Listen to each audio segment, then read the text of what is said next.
Los fenómenos que no pueden ser explicados mediante teorías físicas, biológicas o psicológicas son llamados fenómenos paranormales. Te presentamos Leyendas Duranguenses. Leyendas Duranguenses.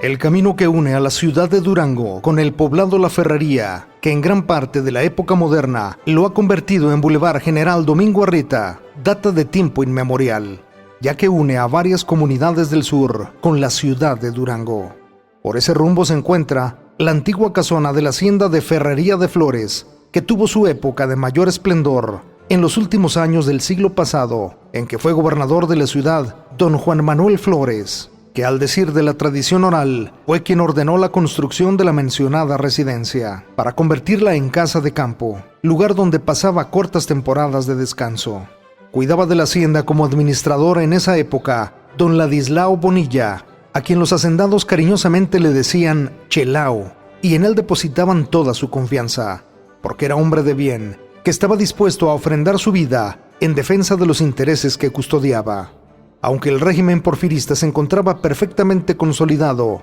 la inseguridad social se extendía por todas partes y los asaltos a mano armada eran frecuentes y rutinarios, ocasionados por gavillas de bandidos que se ocultaban en la sierra y daban sus golpes de robos en distintos lugares y a diferentes horas de la noche.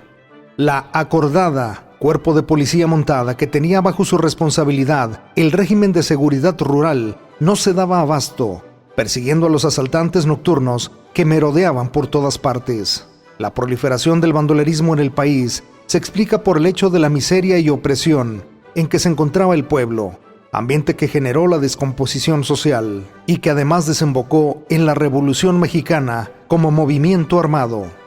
En este estado de cosas, cuando se encontraba en pleno apogeo de su gobierno el señor Flores, una noche, cuya fecha se perdió en el tiempo, cubiertos con el velo de la oscuridad, una flotilla de bandoleros que tenía su centro de operaciones por la región de la Villa de Nombre de Dios, escalaron sigilosamente los muros de la mansión, que todos conocemos como Ferrería de Flores, y cuando se encontraron en el interior de la finca, forzaron chapas, abrieron puertas y se dedicaron al pillaje y a la violación de mujeres que encontraron.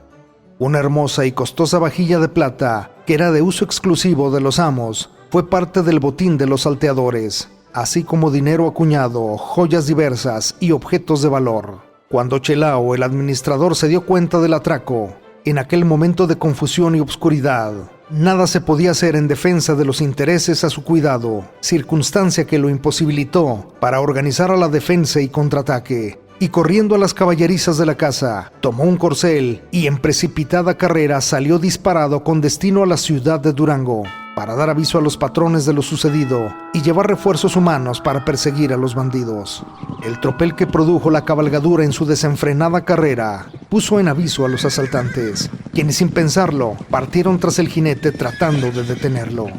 El río lo pasó Chelao en su caballo, con la velocidad que requería el momento, y quizá las gotas de agua que levantaban los cascos del bridón flotaban en el silencio de la noche como perlas nocturnales que se pierden en la oscuridad. A cuarta y espuela, en precipitada fuga, tomó el camino a que hicimos referencia en un principio, sin dejar de azotar a su caballo. Su preocupación era inmensa, y tal vez mayor su desesperación y angustia, al no haber podido hacer nada por impedir el asalto y el saqueo. Tanta era su pesadumbre, que abrumado en sus pensamientos, no advirtió que uno de los bandidos lo seguía muy de cerca, y a cada instante se acercaba a su perseguidor. Más o menos a la mitad del camino, lo emparejó y furiosamente descargó terrible machetazo sobre el cuello del administrador, cortándole la cabeza de un solo tajo, misma que cayó rodando por el suelo. El corcel de Chelao siguió corriendo en veloz carrera hasta llegar a la ciudad de Durango, trayendo sobre su lomo un jinete sin cabeza, que se sostenía erguido a pesar del movimiento.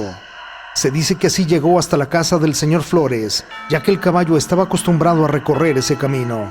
Los asaltantes huyeron con el botín, llevando la vajilla de plata a esconderla en un lugar que denominaban Los Países Viejos, frente a la antigua hacienda de La Joya, por rumbo al pueblo de Morcillo, en la ribera izquierda del río La Sauceda. También Ignacio Parra escondía en ese lugar el botín de sus asaltos. A partir de esa fecha, los lugareños de la región sur de la ciudad, que transitan por esos lugares, dicen mirar con frecuencia transitar en carrera abierta por esa carretera un caballo negro, cabalgado por un jinete sin cabeza. Muchos años han pasado desde la realización de los sucesos que narro, tantos que la mayoría de las personas que dicen les ha tocado mirar el impresionante jinete sin cabeza no saben la razón de ser de su presencia, provocada por la decapitación de Chelao, lo cual ha dado origen a esta leyenda.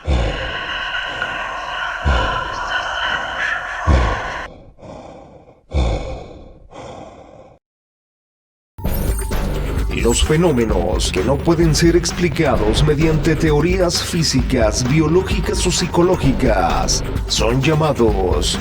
fenómenos paranormales. Te presentamos Leyendas Duranguenses. Leyendas Duranguenses.